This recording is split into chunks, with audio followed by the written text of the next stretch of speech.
सर्ग 11 कामनिंदा.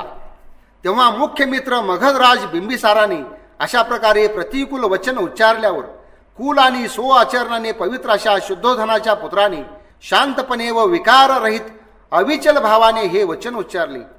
महान अशा हर्यंग वंशामध्ये जन्मलेल्या आपण असे बोलणे आश्चर्यजनक नाही. कारण हे मित्राभिलाषी विशुद्ध आचरण असलेल्या आपलीही मित्राबद्दल म्हणजे माझ्याबद्दलची भावना आहे. ज्याप्रमाणे चंचल चित्त असलेल्या जवळ लक्ष्मी टिकत नसते, त्याप्रमाणे आपल्या कुलपरंपरेने पूर्वजांनी चालत आलेली मैत्री असज्जनांजवळ टिकत नाही. परंतु पूर्वजांनी पालन केलेल्या त्या मैत्रीला सज्जन लोक परंपरेने वृद्धिंगत करीत असतात. संपत्ती नाश झाल्यावर या जगात जी माणसे आपल्या मित्राच्या कार्यात मदत करतात त्यांनाच मी आपल्या बुद्धीनुसार मित्र समजतो. कारण संपन्न व्यक्तीच्या उन्नतावस्थेत कोण सोबती राहत नाही, सर्वच त्याच्या बरोबर असतात.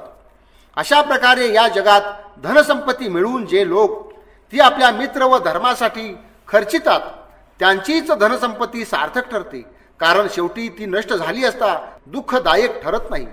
मैत्री आणि औदार्यामुळे माझ्याबद्दल आपण हा जो निर्णय केला त्याबद्दल हे राजन, मी मैत्रीनेच आपला अनुनय करेन. या बाबतीत मी दुसरे उत्तर देणार नाही. म्हातारपणा आणि मरणाबद्दल भीती वाटून मी मोक्षाच्या अभिलाषेने या धर्माला शरण आलो. आधी अशुभाचे मूळ कारण असलेल्या कामोपभोगांना आणि नंतर अश्रू गाळणाऱ्या आपतांना सोडून आलो आहे. जेवढी मला विषय वासनांची भीती वाटते तेवढी भीती विषारी सर्प, आकाशातून कोसळणारी वीज किंवा वायू मिश्रित अग्नीची सुद्धा वाटत नाही. कामोपभोग अनित्य आहेत. कुशलता ज्ञानरूपी धनसंपत्तीचे हरण करणारे ते चोर आहेत. ते रिकामे आणि जगात मायेप्रमाणे आहेत. त्यांची केवळ आशा केली तरी ते माणसाच्या मनाला मोहून टाकतात. ते आपल्या मनामध्ये कायम उपस्थित राहिल्यावर तर मग काही सांगायलाच नको. जे कामासक्त आहेत त्यांना या मर्त्य लोकात तर सोडाच, स्वर्ग लोकातही शांती मिळत नाही. जशी वाऱ्याची सोबत लाभली असता अग्नीची इंधनापासून तृप्ती होत नसते, त्याप्रमाणेच विषय वासनांची तृष्णा बाळगणाऱ्याला कामोपभोगापासून तृप्ती लाभत नसते. या जगात विषय वासनेसारखा दुसरा अनर्थ नाही, परंतु मोहामुळे मनुष्य त्यातच आसक्त होतो. हे तत्वरहस्य जाणून अनर्थाबद्दल भीती बाळगणारा कोणता बुद्धिमान मनुष्य या अनर्थाची स्वतःच इच्छा धरेल. समुद्रापर्यंत पसरलेले पृथ्वीचे राज्य मिळूनही लोक महासागराच्या पलीकडचे राज्य जिंकण्याची इच्छा बाळगतात.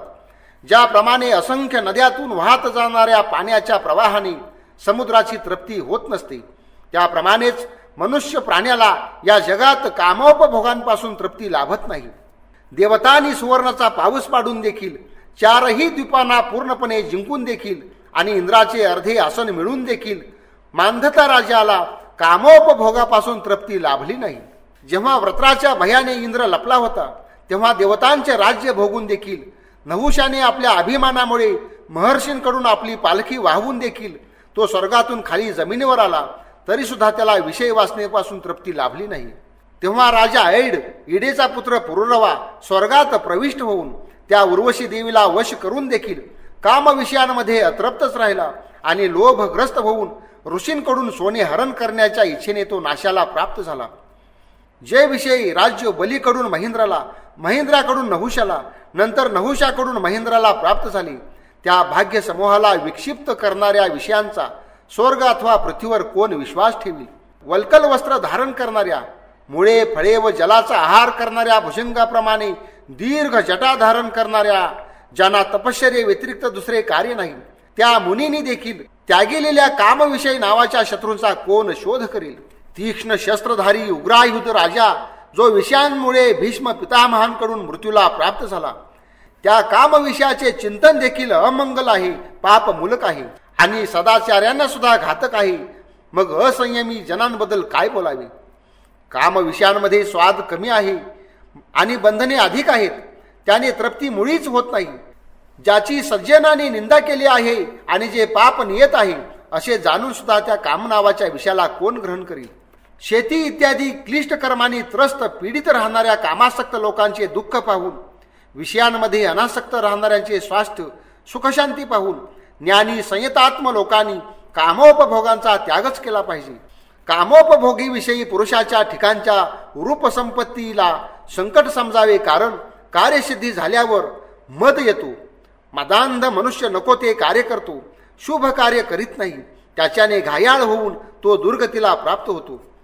प्रयत्नपूर्वक प्राप्त करून आणि त्याचे रक्षण केल्यावरही जे विषय ठगवून पुन्हा निघून जातात. म्हणून मागितलेल्या त्या वस्तूंच्या प्रमाणे त्या कामोपभोगांमध्ये कोण बुद्धिमान रममान होईल. ज्या विषयांना शोधून आणि मिळवून उत्तरोत्तर तृष्णा वाढते आणि ज्या विषयांचा त्याग न करणारे दुःखाला प्राप्त होतात, गवताच्या उल्केप्रमाणे असणाऱ्या त्या विषयांमध्ये या जगात कोणत्या आत्मवानाला आसक्ती वाटेल. ज्या कामोपभोगाने हृदयामध्ये दंश केल्यावर अज्ञानी लोक विनाश पावतात आणि शांतीपासून वंचित राहतात. भयंकर क्रोधाविष्ट सर्पाप्रमाणे असलेल्या त्या कामोपभोगांबद्दल कोणता आत्मज्ञानी प्रेम बाळगील.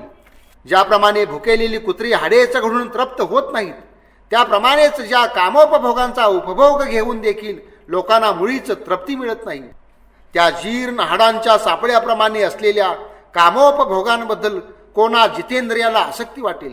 राजा, चोर, पाणी आणि अग्नीप्रमाणे जे विषय अनायास दुःख निर्माण करतात, त्या उष्टावून फेकलेल्या मांसाच्या तुकड्याप्रमाणे असलेल्या कामोपभोगामध्ये कोणत्या आत्मविदाला आनंद वाटेल. जेथे राहणाऱ्यांना शत्रू आणि आप्त स्वकीयांकडून ही चहूबाजूनी संकट असते, त्या वधस्थळाप्रमाणे असलेल्या कामोपभोगांबद्दल कोणत्या आत्मवानाला आनंद वाटेल.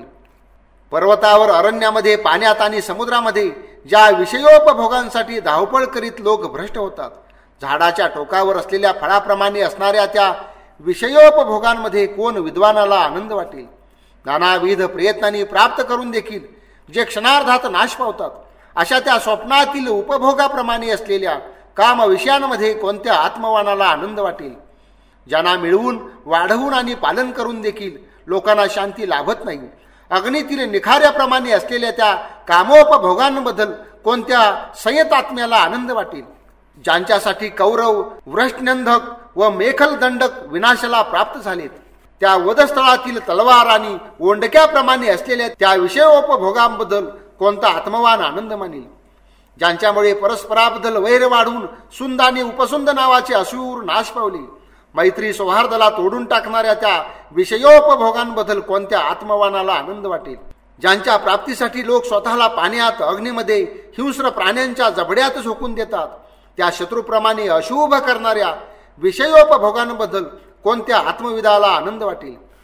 विषयोपभोगांच्या प्राप्तीसाठी अज्ञानी मनुष्य शूद्रपणे वागून वधबंधनादी दुःखाने ग्रस्त होतो.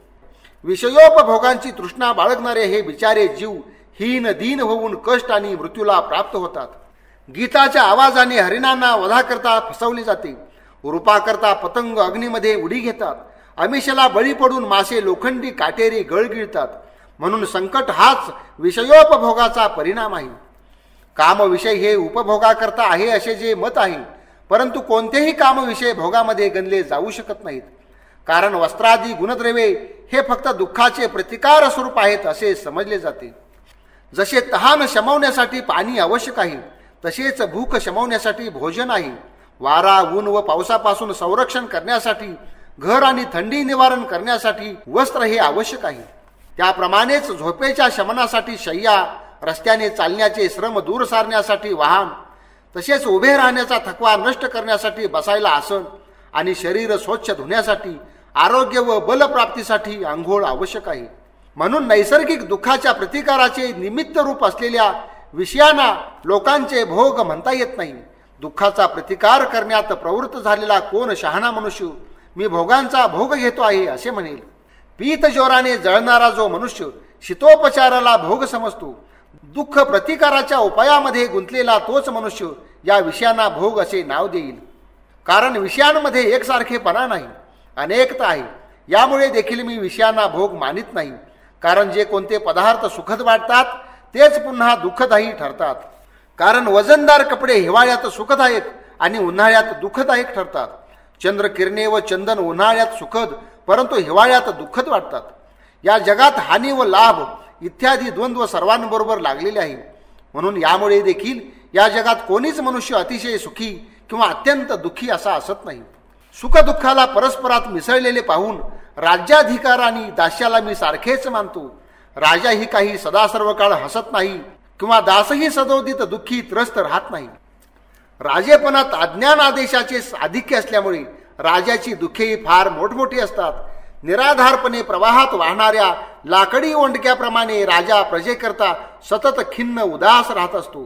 त्याग करावा लागणाऱ्या क्षणभंगूर आणि अनेक शत्रूंनी भरलेल्या राज्यामध्ये राजाने जर विश्वास केला तर तो संकटात सापडतो, आणि जर त्याने राज्यात विश्वास केला नाही तर भयभीत राहणाऱ्या राजाला सुख कुठले. संपूर्ण पृथ्वीवर विजय मिळवून सुद्धा आपल्या निवासासाठी तो एकच नगर निवडतो, आणि त्यातही एकाच महालात राहावे लागते. तर मग नक्कीच राजेपण हे इतरांसाठी केले गेलेले केवळ कष्टच नव्हेत काय. राजाकरिता एकच वस्त्राची जोडी, तसेच भूक शमवण्यासाठी थोडेसेच अन्न आणि झोपण्याकरता एकच पलंग आवश्यक आहे. राजाचे उरलेले बाकीचे सर्व वैभव केवळ मद निर्मितीसाठी आहे. आणि संतुष्टीकरिता जर हे फल राज्य आवश्यक असेल तर मग राज्याशिवायही मी संतुष्ट आहे. मनुष्याला जर संतोष प्राप्त झाला तर मग या जगातील सर्वच वैशिष्ट्ये वैभव निरर्थक ठरतात.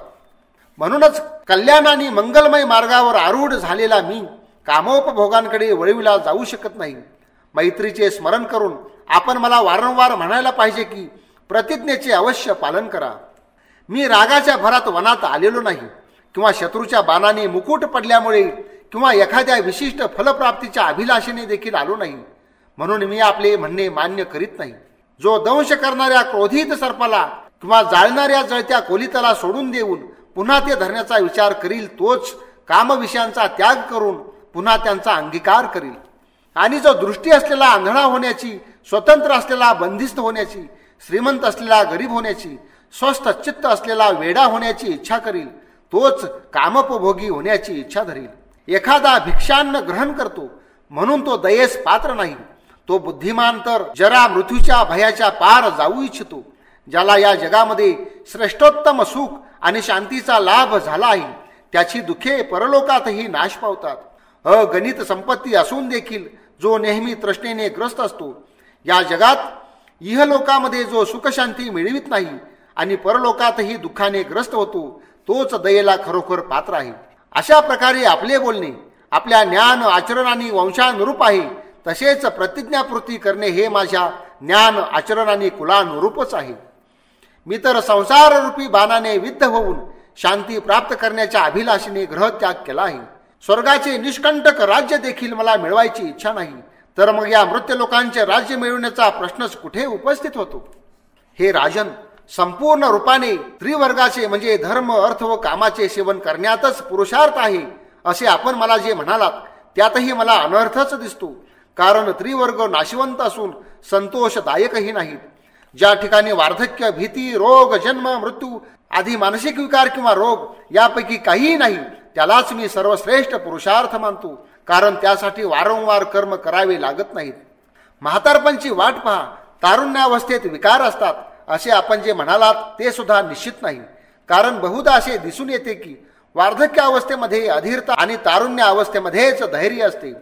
आपल्या कार्यामध्ये निपुण असलेला यमराज विवश विश्वाला सर्व अवस्थांमध्ये दूर ओढून नेत असतो. तेव्हा मृत्यूचा काळ अनिश्चित असताना कल्याणाची इच्छा बाळगणारा कोणता शहाणा मनुष्य म्हातारपणाची प्रतीक्षा करील. जेव्हा यमराज अपवित्र व्याधाप्रमाणे वार्धक्यरूपी धनुष्य घेऊन सज्ज आहे आणि रोगरूपी बाणांचा वर्षाव करीत भाग्यरूपी वनात राहणाऱ्या प्रजारूपी मृगांचा वेध घेतो आहे, तेव्हा वार्धक्यापर्यंत धर्माचरणाची प्रतीक्षा कोण करील. म्हणून तरुण असो की म्हातारा किंवा बालक, त्याने या जगात असे आचरण केले पाहिजे की जेणेकरून त्याला धर्मात्मा व शुद्धात्मा होऊन मुक्ती प्राप्त करून या संसारापासून निवृत्त होता आले पाहिजे. आपण जे म्हणालात की धर्मासाठी इष्टफल देणारी कुलोचित यज्ञयाग क्रिया करा, त्या यज्ञ क्रियांना दुरूनच नमस्कार असो. परंतु दुसऱ्यांना दुःख देऊन ज्याची इच्छा केली जाते अशा कोणत्याही सुखाची मी अभिलाषा धरीत नाही. दयावान सज्जनाने स्वतःच्या फलप्राप्तीसाठी असहाय्य जीवांची हत्या करणे उचित नव्हे. यज्ञाचे फळ शाश्वत जरी असले तरी सुद्धा जे घातक आहे ते करायलाच हवे काय. व्रताचरण, शील संपन्नता किंवा मानसिक शांती व्यतिरिक्त धर्मप्राप्तीचा इतर उपाय जरी उरला नसेल तरी सुद्धा ज्यात इतर प्राण्यांना मारून तथाकथित परमफलाची प्राप्ती होते म्हणतात, अशा त्या यज्ञाचा अंगीकार करता कामा नाही. या जगात राहत असून सुद्धा मनुष्याला परहिंसेने जे सुख प्राप्त होते ते सुद्धा दयाळू बुद्धिमान माणसाकरता योग्य नव्हे. मग दुसऱ्या जन्मातील जे दिसत नाही अशा त्या सुखाबद्दल काही बोलायलाच नको. आणि हे राजन, म्हणूनच फलप्राप्तीकडे मी फसून वळवला जाऊ शकत नाही, कारण संसारात माझे मनच रमत नाही. मेघाच्या वर्षावाने प्रकाशित लतेप्रमाणे या विश्वव्यापिनी सर्व प्रवृत्ती चंचल आहेत. कोणत्याही जीवाचा जन्म सतत एकाच योनीमध्ये होत नसतो. तो वेगवेगळ्या योनीत जन्म घेत असतो. तो कधी कधी स्वर्गात राहतो तर कधी नरकात. म्हणून या प्रवृत्तीला सर्व व्यापी आणि चंचल म्हटले गेले आहे. मी इथे आलो आहे आणि इथून आजच मोक्षवादी आराड कालाम मुनीच्या दर्शनाकरता जातो आहे. हे राजन, आपले कल्याण होवो. आपण माझ्या या सत्य कठोर वचनांबद्दल क्षमा करावी. हे राजन, स्वर्गामधील इंद्राप्रमाणे संरक्षण करा, आकाशातील सूर्याप्रमाणे संरक्षण करा, गुणांनी या जगात कल्याणाचे संरक्षण करा, येथे पृथ्वीचे संरक्षण करा, आयुष्याचे संरक्षण करा, सतपुत्रांचे संरक्षण करा, लक्ष्मी वैभवाचे संरक्षण करा, धर्माचे आणि आपले स्वतःचे संरक्षण करा. अग्नीच्या धुरापासून उत्पन्न होणाऱ्या मेघांपासून जल वर्षाव झाला असताना अग्नी जसा आपल्या बाह्य आकाराचा त्याग करतो, म्हणजे वृष्टी झाल्यावर अग्नी विझून जातो, किंवा सर्प आपली कात टाकतो, तसेच सूर्याच्या शत्रू अंधाराचा विनाश करण्यात तो शत्रू विघ्न आहे. त्याचा विनाश करून आपल्या मनाला मुक्त करावे, आपले अज्ञान दूर सारावे. राजाने अतिप्रेमाने हात जोडून अभिलाषपूर्वक म्हटले, आपण आपले इप्सित अभिष्ट यश निर्विघ्नपणे प्राप्त करावे आणि योग्य वेळी हे प्राप्त केल्यावर आपण कृतार्थ होऊन माझ्यावर देखील अनुग्रह करावा. तेव्हा तसेच होवो असे म्हणत अशा प्रकारे राजाकरता दृढ प्रतिज्ञा करून तो तेथील वैश्वंतर आश्रमात गेला. परिव्राजकाच्या रूपात त्याला जाताना पाहून विस्मित झालेला राजा सुद्धा गिरिव्रजनगराकडे म्हणजे आपल्या राजघराकडे परत फिरला. श्री अशोघोष विरचित पूर्व बुद्धचरित महाकाव्यातील कामनिंदा नावाचा हा 11वा सर्ग समाप्त झाला. बंधू आणि भगिनींनो, नमस्कार. माणूस आणि माणसाच्या धारणा म्हणजेच त्याचे विचार असतात. चांगल्या धारणा आणि चांगले विचार असतील तर जीवनही अधिक चांगले होते. म्हणूनच पुस्तके, ऑडिओ सीडी, व्हिडिओ सीडी, प्रदर्शने, कार्यक्रम, व्याख्याने इत्यादी अनेकविध मार्गांनी आम्ही तुमच्यापर्यंत येण्याचा प्रयत्न करीत आहोत. सद्विचारांचा प्रसार व्हावा या भावनेतून आम्ही हे सर्व तयार केलेले आहे. सौ सुनंदा देशमुख संचलित श्री रामकृष्ण प्रकाशन व डॉक्टर अधिक देशमुख संस्थापित जीवन योग तर्फे आम्ही हे सर्व प्रकल्प आपल्याला सादर करीत आहोत. आमच्या ऑडिओ स्वरूपाच्या ग्रंथांमध्ये संस्कृत व मराठी 4 वेदांपासून 108 उपनिषदे, वाल्मिकी रामायण, 12 स्कंदांच्या भागवतासहित सार्थश्री ज्ञानेश्वरी, सार्थश्री तुकाराम महाराज गाथा, अनेक धार्मिक आध्यात्मिक ग्रंथ उपलब्ध करून दिलेले आहेत. त्याचा सर्वांनी अवश्य लाभ घ्यावा. त्याचबरोबर स्वामी विवेकानंदांची व्याख्याने, महात्मा गांधींचे सत्याचे प्रयोग, विनोबाजींचे स्थितप्रज्ञ दर्शन इत्यादी प्रकारचे अनेक ग्रंथ कुठेही ऐकता येतील अशा पद्धतीने ऑडिओमध्ये केलेले आहेत. तसेच आरोग्य प्रकल्पाअंतर्गत अनेक आजारांविषयी त्यांची लक्षणे तपासण्यांपासून ते ॲलोपॅथिक, आयुर्वेद, होमिओपॅथी, नॅचरोपॅथी, वनौषधी, घरगुती उपचारापर्यंत उपचार दिलेले आहेत. या आरोग्यावर पुस्तके, सीडीज जो व्यवस्थित समजून घेईल तो किमान 80% स्वतः डॉक्टर बनेल. शारीरिक आरोग्याबरोबरच मानसिक आरोग्याअंतर्गत अनेक प्रकारच्या भावनिक समस्या, उदाहरणार्थ नैराश्य, भीती, चिंता, टेन्शन इत्यादीपासून व्यक्तिमत्वातील दोष घालविण्यासाठी सीडी तयार केलेल्या आहेत. त्याचबरोबर आंतरिक विकासाच्या आत्मविश्वास, एकाग्रता, स्मरणशक्ती इत्यादी सीडी आहेत. शिवाय शारीरिक व मानसिक कौशल्य वाढविण्यासाठी सुद्धा सीडी उपलब्ध आहेत. त्याचबरोबर वाईट सवयी, व्यसने सोडविण्यासाठीही प्रोग्राम उपलब्ध करून देण्यात आलेला आहे. लैंगिक समस्यांचा देखील विचार करून त्याविषयीचे साहित्य निर्माण केले आहे.